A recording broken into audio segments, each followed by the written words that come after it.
And పర్టికులర్గా diet ఏమన్నా చేస్తే బాగుంటుంది అనేది ఏమన్నా ఉంటుందా? ఫుడ్ ఇష్యూస్ ఏమైనా ఉంటాయంటే? ఎప్పుడైనా సరే ఎవరైనా సరే హెల్దీ డైట్ మెయింటైన్ చేయాలి. ఇప్పుడు ఈ లైంగిక సమస్యలు రావద్దంటే మంచి డైట్ తీసుకోవాలంటే కొన్ని ఫుడ్స్ ఉంటాయి.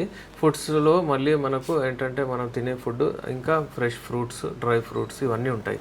అవి మేనేజ్ చేసుకుంటే సరిగా అయిపోతుంది. ఫర్ ఎగ్జాంపుల్ ఇప్పుడు ఫ్రెష్ ఫ్రూట్స్ ఈ సీజన్లో ఇప్పుడు ఎండాకాలంలో ఏం తీసుకోవాలి అంటే మీరు తీసుకునేది పుచ్చకాయ, దానిమ్మ పండు విపరీతంగా ఎక్కువ తినాలి.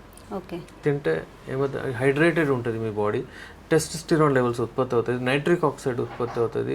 అది దానివల్ల ఏంటంటే బ్లడ్ వెజల్స్ డైలేటెడ్ ఉంటాయి, ఎరెక్షన్స్ మంచిగా వస్తాయి.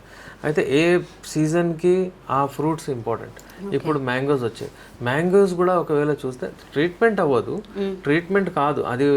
ఎవరికైనా అంగస్తంభన ప్రాబ్లం ఉంది, మ్యాంగోస్ తింటాను, దాని పండు తింటాను, నాకు తక్కువైపోతుంది అంటే అలా కాదు. బట్ హెల్దీ ఉన్న వాళ్ళు మెయింటైన్ చేసుకోవచ్చు, మీ పర్ఫార్మెన్స్ని, మీ స్టామినాని ఎక్కువ పెంచుకోవచ్చు. అయితే మ్యాంగోస్లో కూడా ఏంటంటే నైట్రిక్ యాసిడ్ పెంచే కెపాసిటీ ఉంటుందన్నమాట. సో ఇలాంటి ఫ్రెష్ ఫ్రూట్స్, అలాగే డ్రై ఫ్రూట్స్ లేదా మీకు ఆల్మండ్స్, పిస్తా, అలాగే అంజీరు, అలాగే వాల్నట్స్, ఇవన్నీ ఏంటంటే టెస్టోస్టెరాన్ లెవెల్స్ పెంచుతాయి. స్మూతీలు కానివ్వండి, జ్యూసెస్ కానివ్వండి, అంటే తయారు చేసుకోవాలి డ్రై ఫ్రూట్ జ్యూస్ అలాంటిది అలవాట్లు పెట్టుకుంటే హెల్తీగా ఉంటారు.